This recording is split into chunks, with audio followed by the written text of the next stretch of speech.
Hi, boys and girls. We're in my backyard again, and the story that we're reading today is called Lawrence in the Fall by Matthew Farina. Lawrence in the Fall by Matthew Farina, illustrated by Doug Saletti.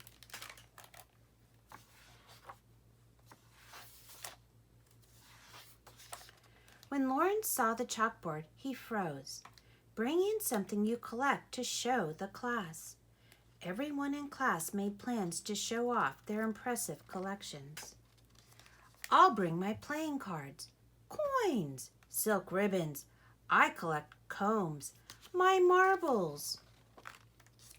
Your turn, his classmate said, but Lawrence had nothing to share. After school, Lawrence ran home in tears, bursting into his den and climbing into bed. He exclaimed the assignment to his papa.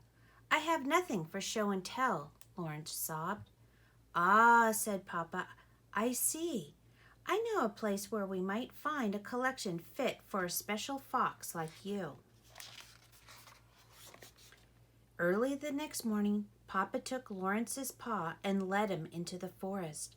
There's no better place to find what you need than the woods, Papa exclaimed. But Lawrence wasn't so sure.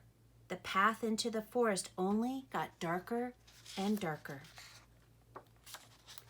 until Lawrence walked right into a spider's web. Eek! Lawrence whimpered. Watch where you're going, a small voice said. Hello, spider, Papa called out. May we ask what you collect in this forest? I collect flies in my web to eat. But Lawrence didn't want to eat his collection, so the foxes went deeper into the woods. Lawrence and Papa spotted beautiful rocks that the river had collected on its sandy floor. But the rocks were too hard to reach, so the foxes kept going. As they trotted along, tiny droplets began to fall, wetting Lawrence's fur. The foxes quickened their pace. Before long, a heavy rainfall poured down. Follow me, Lawrence. Papa knew of a cave nearby where they could safely wait out the storm. Lawrence ran after Papa as fast as he could. But the forest floor was soggy, and Lawrence fell behind until he lost sight of his Papa altogether. Lawrence found himself alone in a clearing. The rain quieted, and in its place came a crisp wind. Papa! Lawrence called out softly, but all he could hear was the wind whispering in the forest. Is anyone there? The tree high above him stirred in reply. Hello!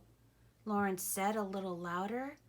This time the branches shook, and a small, colorful leaf drifted down.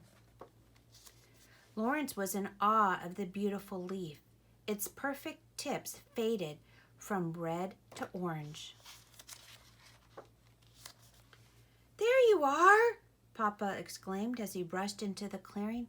Look, Lawrence said with astonishment, forgetting that he had been lost. Let me show you what I can do, Papa.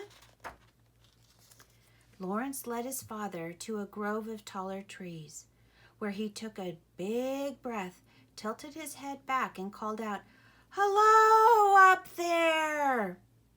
Once again, the tree branches gracefully swayed back and forth, and the leaves floated down. Lawrence studied the leaves as he gathered them, yellow ones with rounded edges. Those are oak leaves, Papa exclaimed. Thank you, oak trees, Lawrence called. Lawrence went on to collect leaves throughout the forest. He collected leaves from honey locusts, a pair of white birches, and an old sycamore. He found shaggy willows, a wild crab apple, and the tallest poplars in the forest. And with the pack full of leaves, the foxes made their way home to prepare Lawrence's collection. Finally, it was time for Lawrence to present. All his classmates listened as he told them about his trip to the woods. Every leaf he showed the class was unique in shape and color. Lawrence let his classmates pick out their favorite leaves. He gave away so many that by the end of the day, he had no leaves left. But Lawrence didn't mind. He knew where he could find a few more. The end.